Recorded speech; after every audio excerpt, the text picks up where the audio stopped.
आइए शुरू करते हैं आज की वीडियो। थंबनेल तो आपने देख ही लिए हैं। आज मैं आपको बताऊंगी वो स्ट्रैटेजी जो आपको हेल्प करेगी आपके एनटीए को क्रैक करने में पहले ही अटेम्प्ट में जेआरएफ के साथ। तो मैं आपको दोस्तों क्लियर कर देना चाहती हूँ, जैसे कि सबसे पहले एनटीए को क्रैक करने के लिए एनटीए को समझना जरूरी है। वो समझ में आपको कुछ पॉइंट्स ध्यान में रखने हैं। सबसे पहले कि एनटीए में दो एग्जाम होते हैं, एक पेपर 1 या जर्नल पेपर जिसे हम कॉमन पेपर या टीचिंग एप्टीट्यूड भी कहते हैं, जो हर बच्चे को अपीयर करना ही होता है जो नेट की प्रिपरेशन कर रहा है, और दूसरा होता है आपके अपने सब्जेक्ट का पेपर जिसमें आपने अपीयर होना है। तो एक तो ये चीज़ समझ लीजिए कि जो दोनों ही पेपर हैं, पेपर 1 और 2, ये दोनों ही इक्वल इम्पॉर्टेंट है। हालांकि जो पेपर 1 है जर्नल, वो 100 मार्क्स का रहता है, उसमें 50 प्रश्न रहते हैं, और जो पेपर 2 है वो 200 मार्क्स का रहता है, उसमें 100 प्रश्न रहते हैं। पर आपने ये नहीं सोचना ये कम मार्क्स का है वो ज़्यादा का है तो मैं इतना ये कर लूँगा वो कर लूँगा, नहीं। आप शुरू से ध्यान रखिए कि शुरू से ही आपको दोनों पे फोकस करना है, ठीक है।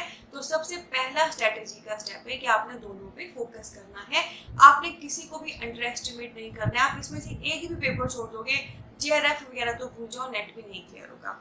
फिर उसके बाद दूसरा पॉइंट क्या है कि आपने दोनों ही पेपर का सिलेबस पूरा एनालाइज करना है। मतलब यू शुड नो कि आप क्या पढ़ रहे हो और क्यों पढ़ रहे हो। जैसे पेपर 1 में अगर आप पीपल एंड एनवायरनमेंट पढ़ते हो तो क्यों पढ़ते हो, क्यों वो आपको पढ़ा रहा है, क्यों कॉमन पेपर में एनटीए ने उसे रखा है।